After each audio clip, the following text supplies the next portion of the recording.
HCL take के Q4 के नतीजे अनुमान से कमजोर रहे हैं। चौथी तिमाही में कंपनी का मुनाफा 8% से ज्यादा घटा है। वहीं डॉलर आय में करीब करीब 0.5% के आसपास की बढ़त रही है। FY25 के लिए रेवेन्यू गाइडेंस भी उम्मीद से कम रही है, 3% से करीब 5% के आसपास रही है। नंबर से बातचीत करने के लिए हमारे साथ HCL टेक के चीफ फाइनेंशियल ऑफिसर प्रतीक अग्रवाल सर मौजूद हैं। प्रतीक सर नमस्कार, स्वागत है कार्यक्रम में। इस क्वार्टर में शायद नंबर्स से ज्यादा लोगों को गाइडेंस से निराशा हाथ लगी है, क्योंकि बाकी कंपनियों में भी सेक्टर्स में जहां पर गाइडेंस को कट किया वहां पे स्टीप फॉल आया है।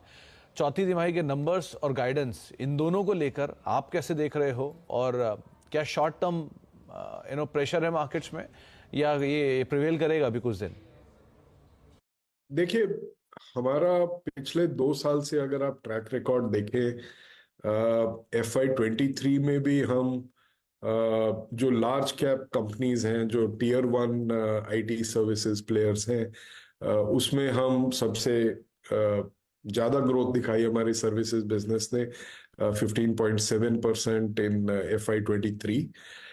इस साल अगर FY24 को देखें तो हमारा ग्रोथ 5.4% रहा है सर्विसेज में, और टोटल कंपनी में 5% रहा है, जो कि अगेन ये जो टॉप 5 प्लेयर्स हैं या even beyond their, this is amongst the highest.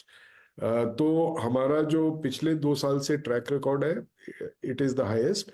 जो हमने गाइडेंस दी है और हमने काफी एक्सप्लेन किया कि गाइडेंस कहाँ है, मुझे मालूम है कि लोग थोड़ा ज्यादा एक्सपेक्ट कर रहे थे, लेकिन जो हम हालात इस समय देख रहे हैं, मैक्रो एनवायरनमेंट जिस तरह की देख रहे हैं, उसमें विजिबिलिटी कम है।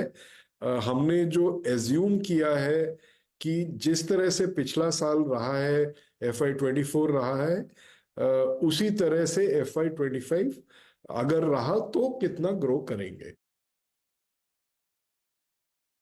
तो प्रतीक सर, एक चीज और, क्योंकि मार्जिन्स के ऊपर ये क्वार्टर में थोड़ा सा प्रेशर आता हुआ दिखाई पड़ा है। गोइंग फॉरवर्ड सिचुएशंस कैसी रहेंगी, क्योंकि इनपुट कॉस्ट को आप सेट ऑफ करोगे, मतलब एट्रिशन को लेकर या एम्प्लॉय कॉस्ट को लेकर क्या सिचुएशंस हैं अभी, क्या स्टेबल मान के चले उन्हें? जो मार्जिन ट्रेजेक्टरी है, पिछले 3 साल से हमारा गाइडेंस सेम है, 18 से 19%।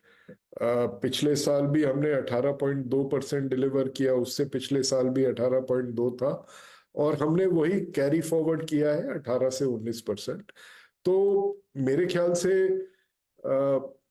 हम जाना चाहते हैं हायर नंबर्स के लिए, लेकिन जिस एनवायरनमेंट से हम निकल रहे हैं इस समय जो हाथ लो ग्रोथ बोला जाए, 3 to 5% या 5%, 5.4% जो हमने पिछले साल में डिलीवर किया, ये तो लो ग्रोथ ही कहा जाएगा। तो इस माहौल में प्रॉफिट मार्जिन इंप्रूव करना मुश्किल है, लेकिन हमारी आगे की हम इसी में जुटे हुए हैं कि मार्जिन कैसे बढ़ाया जाए, बट वो अभी थोड़े दूर की बात है।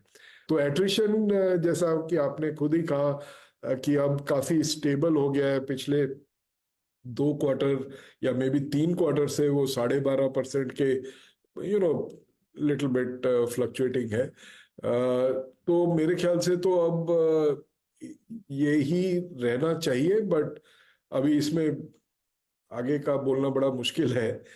थोड़ा सा ऊपर नीचे हो सकता है, but I think it has stabilised.